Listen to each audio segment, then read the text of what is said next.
The Lachine Lighthouse is a historic site located in the southernmost part of Montreal.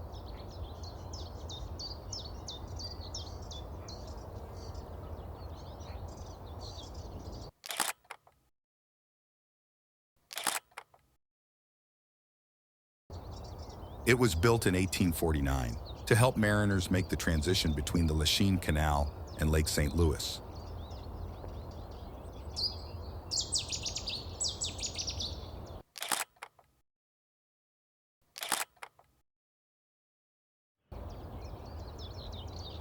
Nowadays, its surroundings are filled with parks and restaurants, along with a lush nature.